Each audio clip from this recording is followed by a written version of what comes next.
Un millonario de Utah acribillado en su lugar de trabajo.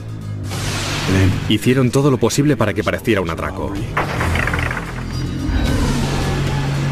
Los investigadores no tienen ninguna pista, hasta que la familia señala con el dedo a uno de sus miembros. Es una mujer que carece de conciencia, pensé, es posible. No conozco a ninguna persona que pueda llegar a ser más malvada que ella. Estaba convencida de que se lo merecía todo, pero al final todo el mundo tendrá que pagar. La hija de un millonario, adicta a un lujoso estilo de vida que le costará más a su papá de lo que jamás hubiera podido imaginar. Esta noche, en Poder, Privilegio y Justicia.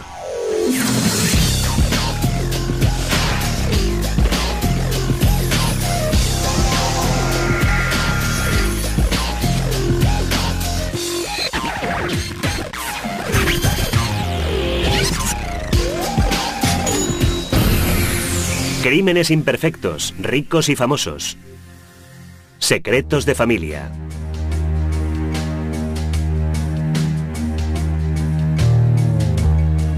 Poco después de las 7 de la mañana, en un radiante día de julio de 1978, un cliente entró en el establecimiento de recambios de automóvil Bradshaw en Salt Lake City.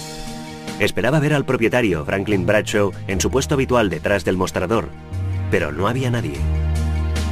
Intrigado, pasó al otro lado del mostrador y allí encontró a Bradshaw tumbado en el suelo, muerto.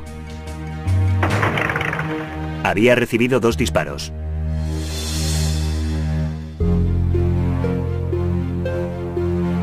Cuando llegó la policía la misma mañana del crimen, parecía haber sido víctima de un atraco, haber muerto en el curso de ese atraco.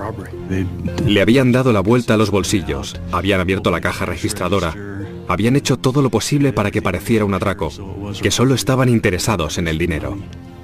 Recibí una llamada de un cliente y me dijo que había entrado en la tienda y había encontrado a Frank acribillado en el suelo. La policía ya había venido. No nos dejaban entrar en el almacén porque Frank todavía estaba tendido en el suelo. No podíamos creerlo, fue un shock para nosotros. Es una zona industrial, un distrito peligroso, muchos sin techo, cantidad de vagabundos, mucha delincuencia en esta zona de la ciudad. La policía averiguó que las balas habían sido disparadas con un Magnum 357, pero esa era también la única pista que encontraron. Cuando no tienes pruebas, cuando no tienes el arma homicida, y cuando se trata de un crimen que parece ser un atraco, resulta muy difícil demostrar que no lo ha sido. Pero la policía descubrió muy pronto que Franklin Bradshaw era multimillonario.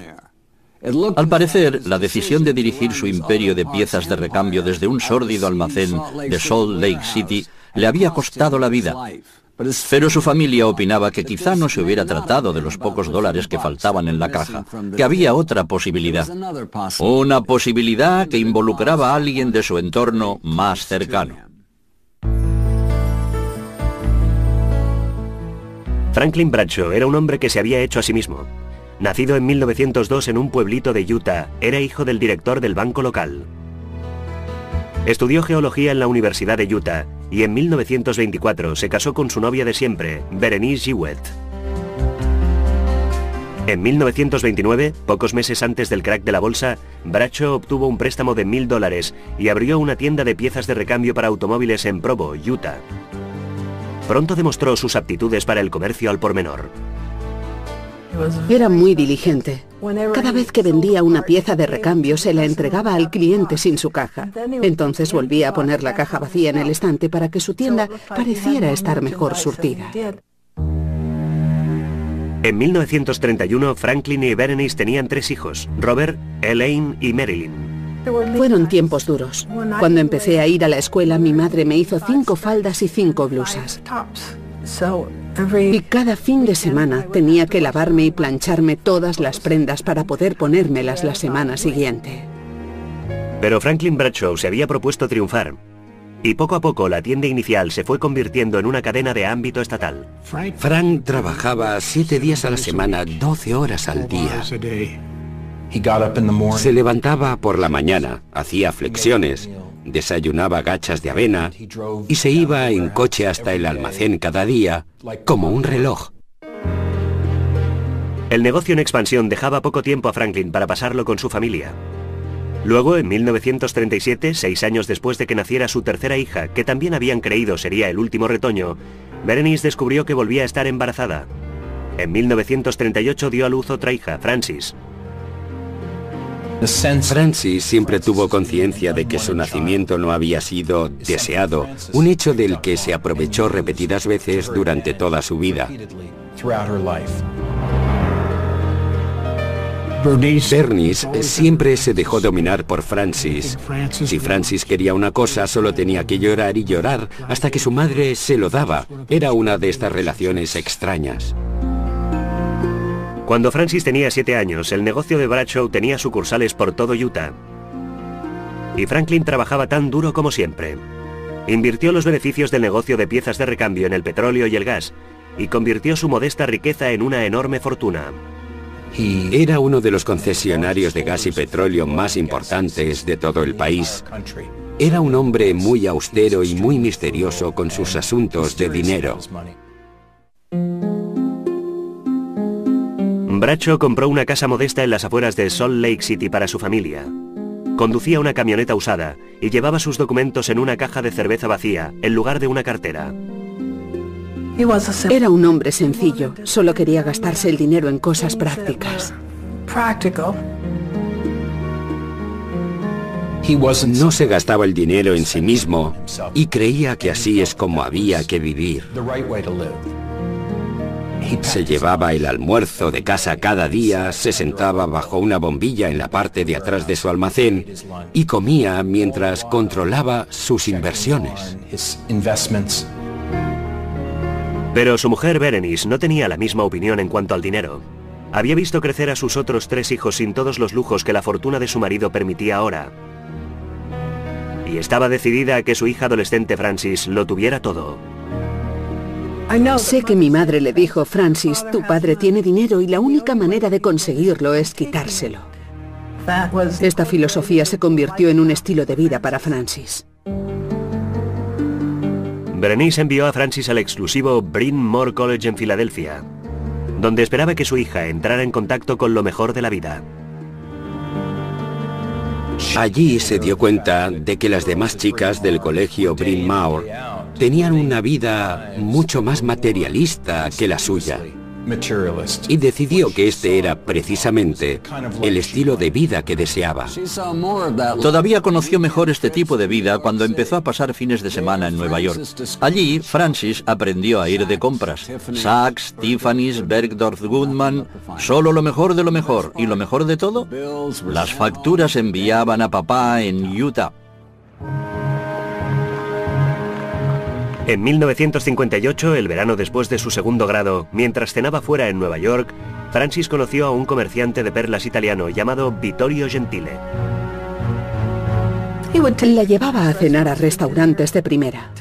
Para ella era un estilo de vida completamente nuevo. No hay que olvidar que venía de Utah, donde no solíamos salir a cenar, quizá un batido de leche malteada los domingos por la noche como mucho. Todo eso era muy nuevo para ella. Frances se enamoró perdidamente de Gentile. Y a pesar de las objeciones de sus padres, abandonó sus estudios en Bryn Mawr y se casó con él en la Catedral de San Patricio. Frances y Gentile tuvieron 2 hijos, Larry y Mark, pero su matrimonio empezó pronto a tambalearse. Gentile la quería, pero eran como agua y aceite. Era una relación explosiva.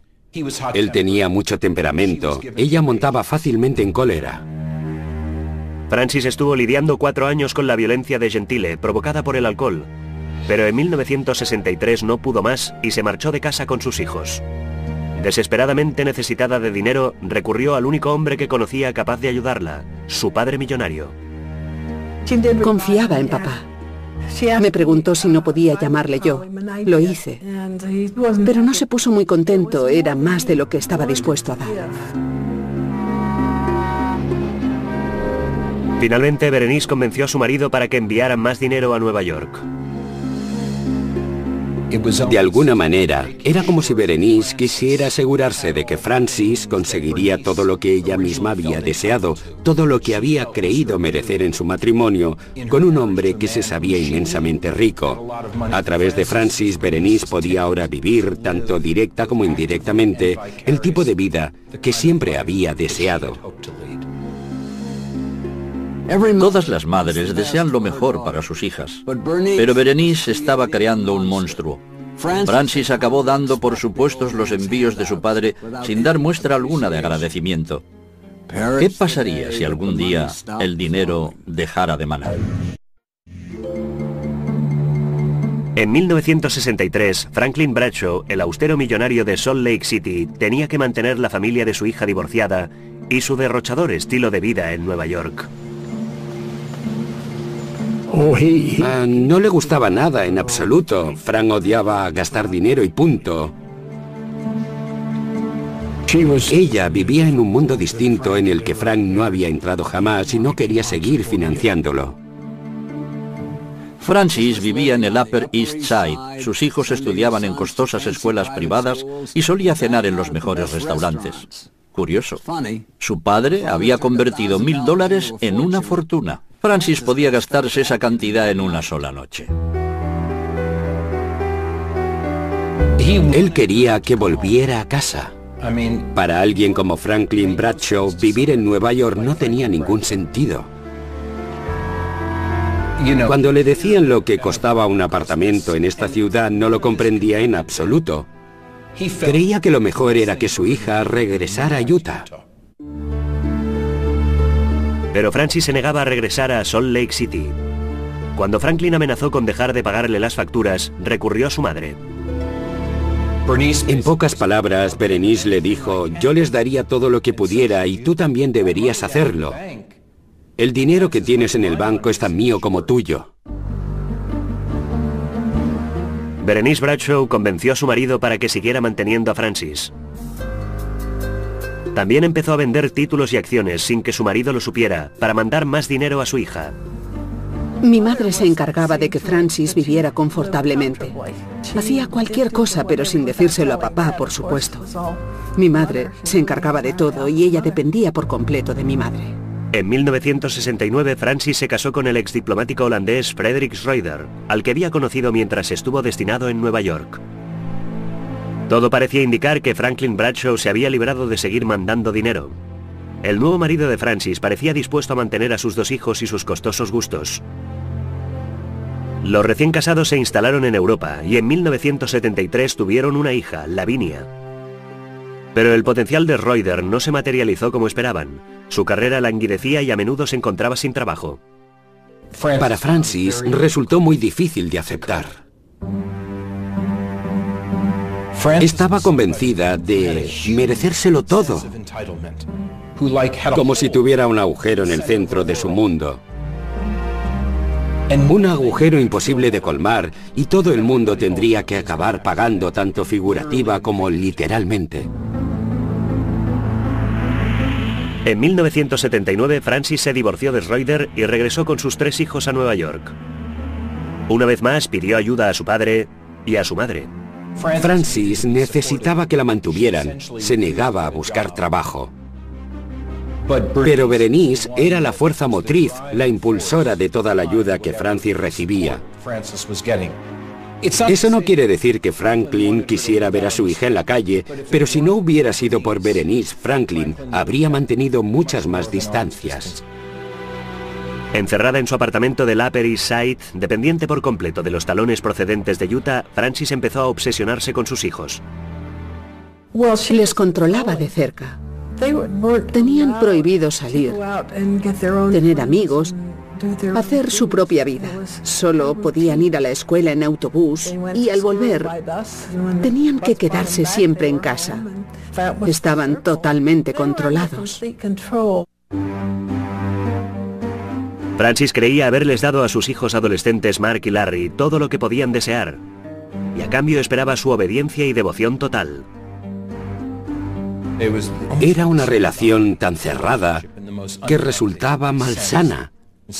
En lugar de pensar, Os he dado la vida y tengo la obligación de ayudaros a crecer y vivir vuestra vida. La actitud de Francis era todo lo contrario. Os he dado la vida y por lo tanto estáis en deuda conmigo. Francis dejó muy claro a sus hijos adolescentes que si no cumplían con sus más mínimos caprichos, no serían bienvenidos en el apartamento. El castigo más duro era la amenaza de cerrarles la puerta. Es decir, no te dejaré entrar en casa, a ver cómo te las arreglas en las calles de Nueva York. Y es lo que le pasó a Larry en repetidas ocasiones. A menudo tenía que dormir en alguna escalera sin poder entrar en su casa. Mark vivía atemorizado por este castigo. No se sentía capaz de sobrevivir en las calles de Nueva York. Mark obedecía siempre empujado por ese temor y se convirtió en el favorito de Francis. Larry, en cambio, lo hacía todo mal. A los 16 años su madre le obligó a ingresar en una escuela militar y le prohibió volver a casa durante las vacaciones. Pasó un fin de semana de Navidad con nosotros. Ella no le permitía ir a su casa al otro lado de la ciudad si no se lo decía expresamente. Él lo aceptó. No dijo, oh, maldita sea, ella no me deja ir a casa hoy. Aceptaba su posición. En 1977, Franklin Bradshaw llevaba casi 15 años financiando de forma intermitente el ocioso estilo de vida de su hija. Se le estaba acabando la paciencia. Y ni siquiera Berenice conseguía convencerle de que siguiera firmando talones. Alguna vez pasó apuros. Sé que una vez incluso recurrió a la asistencia social. Pero Francis no perdió la esperanza. Decidió que fuera como fuera, conseguiría que el dinero de papá siguiera manando a raudales. El costoso estilo de vida neoyorquino de Francis Reuter era cada vez más difícil de mantener. Su millonario padre había dejado de mandarle una mensualidad regular. Desesperada por la falta de dinero, Francis urdió un plan. En el verano de 1977, envió a sus hijos Larry y Mark a vivir con sus abuelos en Salt Lake City. Franklin les dio trabajo en su almacén de piezas de recambio y los dos chicos pusieron en marcha el plan de su madre. Esos chicos hacían lo que Francis les había ordenado, los había moldeado por completo. Cuando llegaron a Salt Lake, solo tenían una cosa en la cabeza, obtener tanto dinero como pudieran. Durante las 10 semanas siguientes, Mark y Larry robaron a su abuelo dinero en efectivo, acciones y bonos, por un valor total de $200.000. También se introdujeron en los archivos privados de papá. Fue así como robaron títulos de acciones. Ella les había indicado que debían apoderarse de todo lo que llevara su apellido. Ellos le llamaban, le decían lo que habían conseguido y Francis les indicaba si tenían que mandarlo o no. Francis había descubierto una manera de sacarle dinero a su padre a pesar de todo, y se premió a sí misma por este éxito comprándose unos pendientes de oro de $50.000 en Tiffany's, además de alquilar una lujosa residencia veraniega en Southampton. Era malvada, pero eso sí, sabía estar en los lugares adecuados. Cuando Franklin empezó a notar que faltaban cosas, por muy irritado que se sintiera con los chicos, supo enseguida quién estaba detrás de todo aquello. Fue realmente demoledor para él que sus propios nietos estuvieran robándole por órdenes de su madre. Franklin Bradshaw estaba harto. Los días de gorroneo de su hija habían terminado. Envió a Larry y a Mark de regreso a Nueva York y dejó bien claro a Francis que no recibiría ni un centavo más de su dinero. Pero eso no fue todo. También la amenazó con desheredarla. Bradshaw hizo circular un memorándum entre todos sus empleados anunciando que iba a redactar un nuevo testamento. Francis no heredaría nada. Sabía que Berenice vería el memorándum y se lo enviaría a Francis y quería asustar a Francis. Francis se enteró del asunto, por supuesto, y se quedó helada. Se desesperó al enterarse porque era lo que llevaba tiempo temiendo que la borrara de su testamento. Durante el año siguiente, Francis no recibió apenas dinero alguno. Berenice le mandaba algunos dólares de vez en cuando, pero no bastaban para mantener a raya a sus acreedores. No le quedó más remedio que pedir dinero prestado a sus amigos. Francis empezó a descargar su frustración sobre sus hijos, especialmente Larry. Cuando finalizó el año escolar de 1978, Francis le dijo que no volviera a casa. En realidad mandó a Larry al exilio. Larry se vio excluido de su casa y ansioso por entrar. Larry deseaba el amor de su madre realmente. Aquel verano, mientras Mark y Lavinia seguían viviendo con Francis en su apartamento del Upper East Side, Larry no tenía dónde ir. Su abuela Berenice se apiadó de él y, a pesar de lo ocurrido el verano anterior, le invitó a regresar a Salt Lake City. Pero Berenice era la única persona que dio la bienvenida a Larry.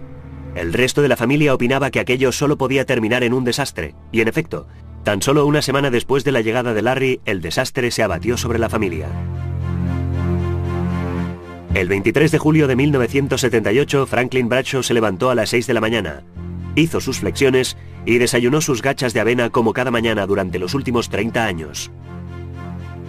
Luego se dirigió en su camioneta hacia el almacén de piezas de recambio, en el sector industrial de Salt Lake City. Poco antes de las 7, Bradshaw estaba en la parte de atrás del almacén repasando los recibos del día anterior. Sonaron 2 disparos de un Magnum 357. Bradshaw se desplomó. Su atacante le vació los bolsillos y esparció dinero y tarjetas de crédito a su alrededor. Hurgó en la caja y se marchó con tanto sigilo como había llegado. 30 minutos más tarde, un cliente entró en el almacén y descubrió la terrible escena. Cuando la policía llegó ya estaba muerto. A su alrededor había varios objetos esparcidos por el suelo. La caja registradora estaba abierta y todo parecía indicar que se había tratado de un atraco. Pero cuando las hijas mayores de Bradshaw se enteraron del asesinato, pensaron que se trataba de algo mucho más personal. Cuando me encontré con ella, Elaine dijo, creo que lo ha hecho Larry. Y yo contesté, ¿tú crees que eso es posible? Pero ya me había plantado la idea y pensé, bueno, es muy posible. Larry, que había robado a su abuelo más de $200.000 el verano anterior, parecía el sospechoso más plausible. Es obvio que no era del todo normal. Muy nervioso y no podía estarse quieto. No era más que un chico confundido. Y nosotros no podíamos creerlo. En los días posteriores al asesinato, se pasó gran parte del día en el sótano de sus abuelos. Y cuando llegaban amigos o parientes para presentar sus condolencias, Larry apenas les dirigía la mirada. Pero cuando la policía de Salt Lake City quiso saber el paradero de Larry la mañana del crimen, Berenice insistió en que estaba en casa, durmiendo. La policía había sido incapaz de recuperar el Magnum 357 ni obtener cualquier prueba física en la escena del crimen. A pesar de sus sospechas, los investigadores no tenían nada que le vinculara con la muerte de su abuelo. La coartada que le había dado su abuela era muy sólida. No teníamos gran cosa para orientar la investigación, ni ninguna prueba física importante en la escena del crimen. La investigación llegó a un punto muerto. Tenían todo tipo de pistas, pero ninguna llevaba a ninguna parte. No tenían nada para poder formular cargos en su contra. Y también había otro problema. Nadie encontraba el testamento del anciano. ¿Qué hizo entonces Francis? Presentó una demanda sobre el patrimonio de su padre y obtuvo una asignación mensual de $5.000. Todo parecía indicar que Francis volvía a remontar cabeza. Pocos meses después del asesinato del millonario Franklin Bradshaw, su hija Francis estaba en Nueva York, con una mensualidad de $5.000 procedente del patrimonio de su padre, y vivía en un apartamento de $500,000 pagado por su madre Berenice. Mamá pagaba todas las cuentas. Francis no tenía que pagar alquiler. Disponía de $5.000 al mes. Mamá se ocupaba de que viviera confortablemente. Tan confortablemente, de hecho, que cuando Francis decidió introducirse en la alta sociedad neoyorquina, pudo entregar un donativo de $350.000 para la compañía de ballet de la ciudad. Poco después, su hija Lavinia obtuvo un papel en el Cascanueces y, lo que es más, Francis entró en el prestigioso consejo directivo de la compañía de danza.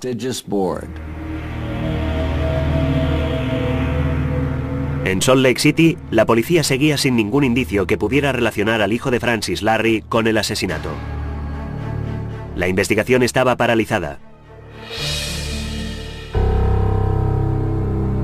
Pero 2 años más tarde, en octubre de 1980, la hermana de Francis, Marilyn, se quedó asombrada al recibir una llamada telefónica de un hombre llamado Richard Behrens.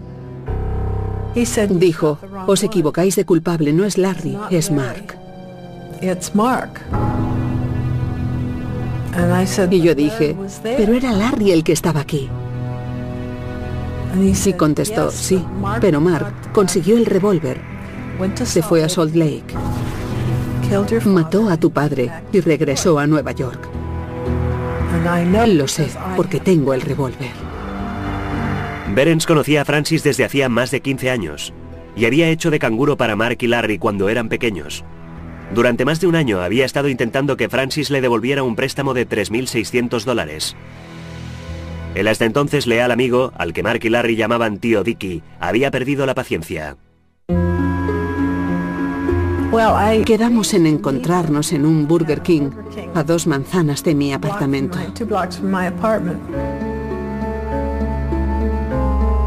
Nos sentamos y llevaba 3 o 4 bolsas de plástico, una dentro de otra. Me las dio y dijo, el revólver está ahí dentro. Yo ni siquiera miré la bolsa. Marilyn llevó el revólver a la comisaría de policía y contó la extraña historia al agente de guardia. Las pruebas de balística confirmaron que era el arma utilizada para matar a Franklin Bradshaw.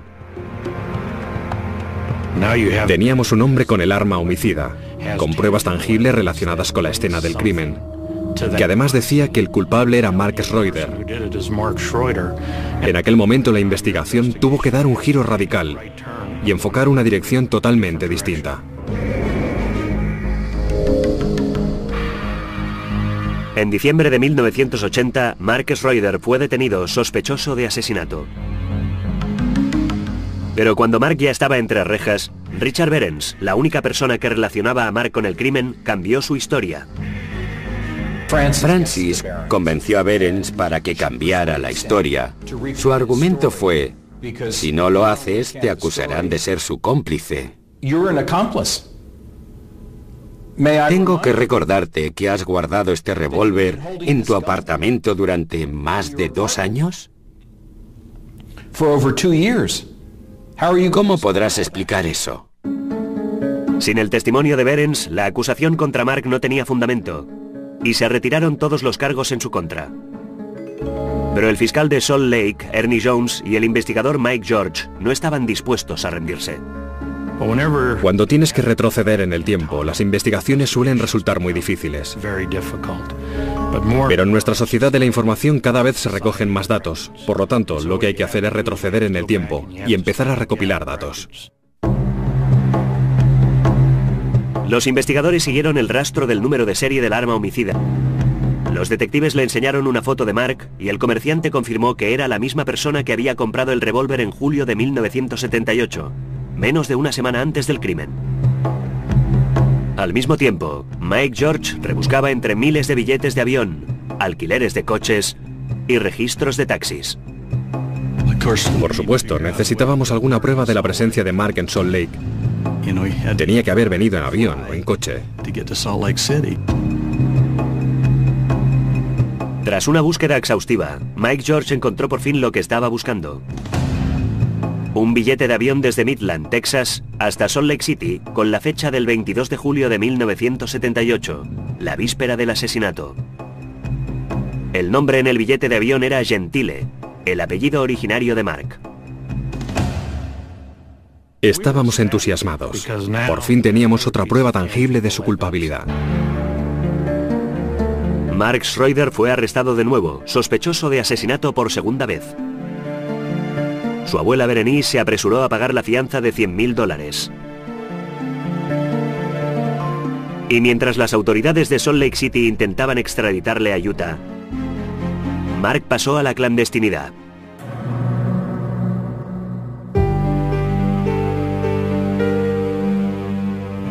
Berenice le daba dinero. Mark vivía en un hotel bajo un nombre falso, con una identidad falsa. Francis le apremiaba para que saliera del país. Berenice le apremiaba para que saliera del país diciéndole: tienes que hacerlo para el bien de tu familia. Pero a fin de cuentas, le resultó inaceptable estar tan lejos de su madre. Mientras la policía de Nueva York buscaba a Mark, Ernie Jones y Mike George empezaron a reconstruir una conspiración de mayor alcance. La investigación nos había demostrado que Mark había apretado el gatillo, pero la pregunta era ¿por qué? Y todo apuntaba hacia Francis. Todo el dinero robado en el verano de 1977 se enviaba regularmente a Nueva York, a la cuenta bancaria de Francis Reuter. Mark podía haber cometido el asesinato, pero el cerebro detrás del crimen, la persona que lo había organizado todo, era Francis Reuter. Condenar a Mark por el asesinato de su abuelo era una cosa, pero presentar cargos contra Francis, que no parecía tener relación alguna con el revólver y estaba a miles de kilómetros en el momento del crimen, podía resultar imposible. En octubre de 1981, la policía de Nueva York localizó a Marcus Reuter cuando se dirigía hacia su casilla de correos. Fue detenido por el asesinato de su abuelo, Franklin Bradshaw, y trasladado a Utah para ser juzgado. La Fiscalía de Salt Lake sabía, sin embargo, que sin el testimonio de Richard Behrens sería muy difícil conseguir su condena. Mike George se desplazó hasta Nueva York para convencer a Behrens. Le dijimos que le meteríamos en la cárcel, y lo hubiéramos hecho. Sabíamos que Richard Behrens había tenido el arma homicida, y le dijimos que si no colaboraba con nosotros, íbamos a acusarle de obstruir a la justicia. Se sintió bastante impresionado cuando la policía llamó a su puerta y decidió dar más detalles. Behrens contó a Mike George lo que los investigadores habían sospechado desde un principio. La persona que deseaba la muerte de Bradshaw era su propia hija, Francis. Entonces, Richard Behrens afirmó que Francis les había dicho que quería ver muerto a su padre. Behrens no se detuvo allí. Ese tipo era una mina de oro.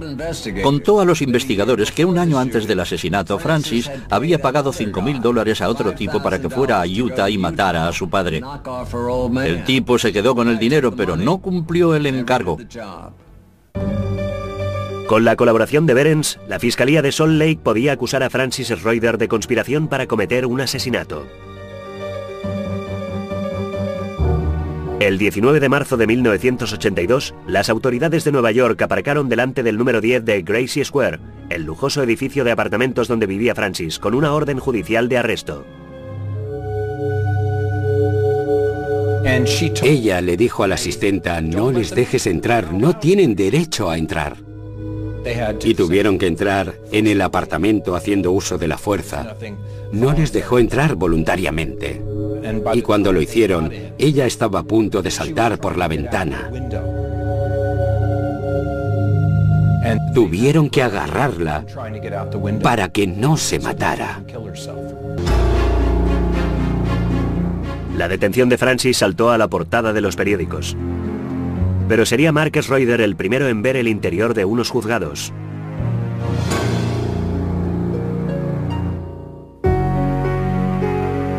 El 14 de junio de 1982 se inició el juicio contra Mark.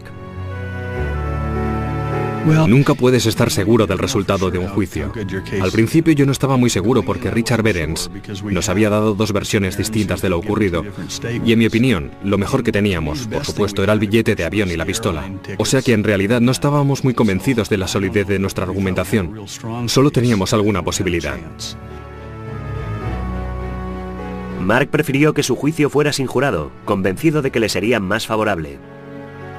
Recaería en el juez determinar su culpabilidad o su inocencia. Cuando se inició el juicio, el fiscal Ernie Jones fue presentando metódicamente todas las pruebas. Contó cómo Mark Schroeder había comprado el Magnum 357, había volado a Salt Lake City y había disparado contra su abuelo.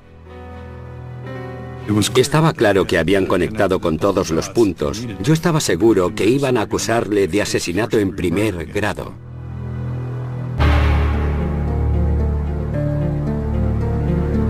Pero el abogado defensor de Mark tenía un plan. En su alegato inicial asombró al tribunal al dar la razón a la acusación.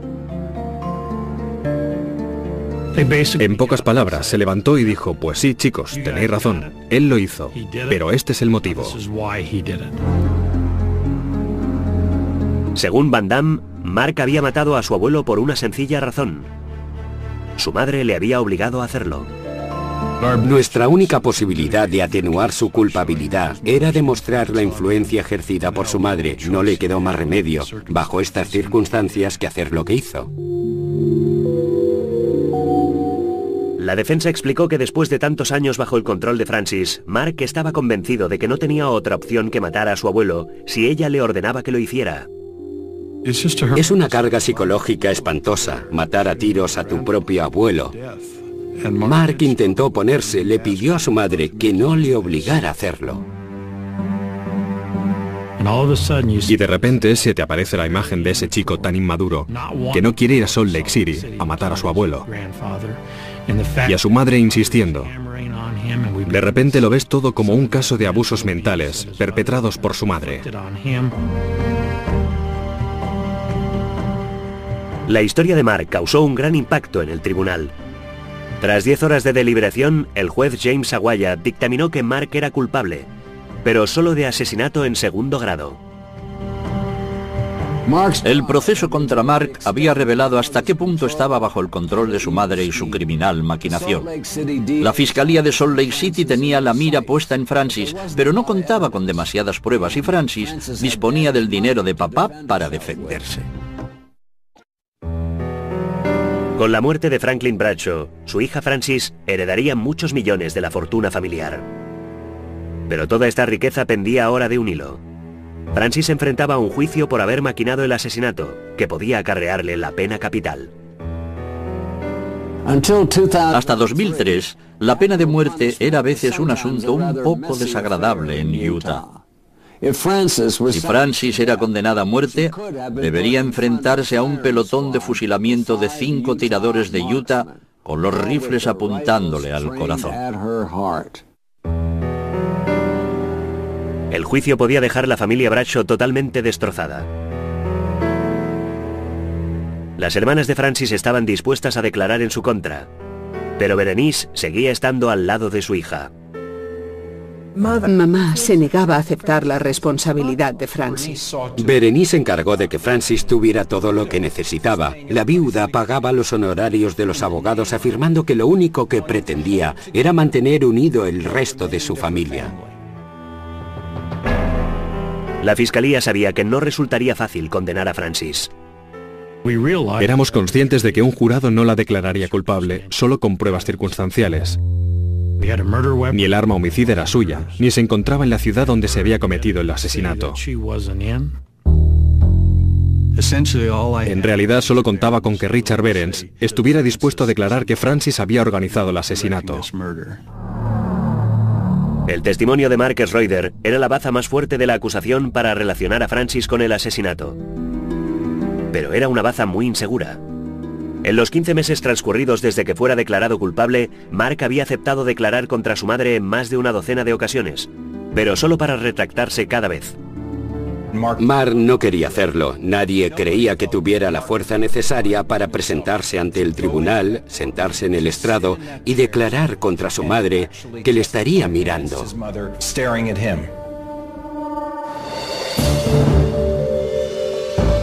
Cuando se inició el juicio en Salt Lake City, la noticia saltó a todas las portadas de La Nación.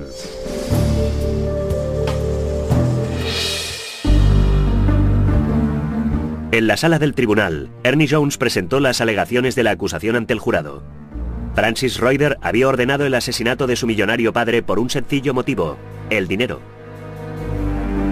Pero sin el testimonio de Mark, la fiscalía no estaba segura de que sus argumentos fueran suficientes. Mark era su único argumento. Lo era de veras. Sin Mark, no creo que el caso hubiera siquiera llegado al jurado. Ernie Jones dio una última oportunidad a Mark. Le llevamos a la sala del tribunal, sin la presencia del jurado, y nos indicó que estaba dispuesto a declarar.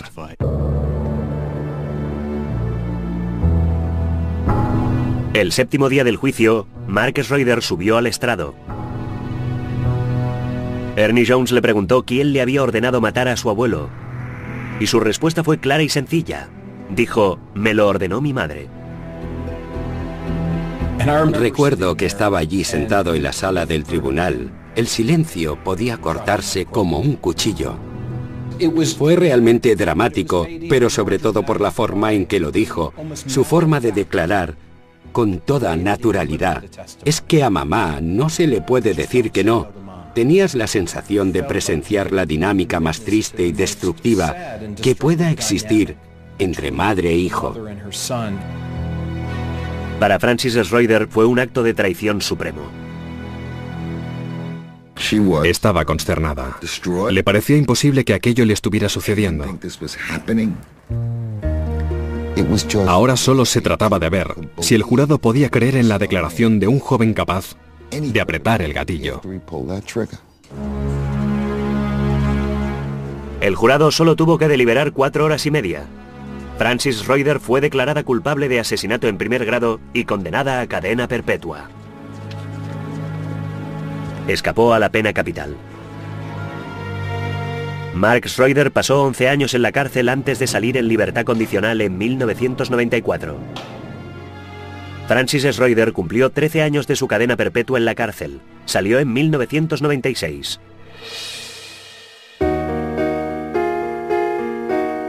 Mark ha admitido lo que hizo y por qué lo hizo. Pero Francis creo que no se siente en absoluto responsable por el asesinato de papá. Fue una tragedia familiar terrible. Un nieto que asesinaba a su abuelo por órdenes de su madre. Tenía todos los elementos para poner de relieve lo peor de la naturaleza humana. Francis Schroeder es seguramente la persona más malvada que podamos encontrar en el ámbito delictivo americano. Pasó 13 años en la cárcel, pero debería haber permanecido allí el resto de su vida.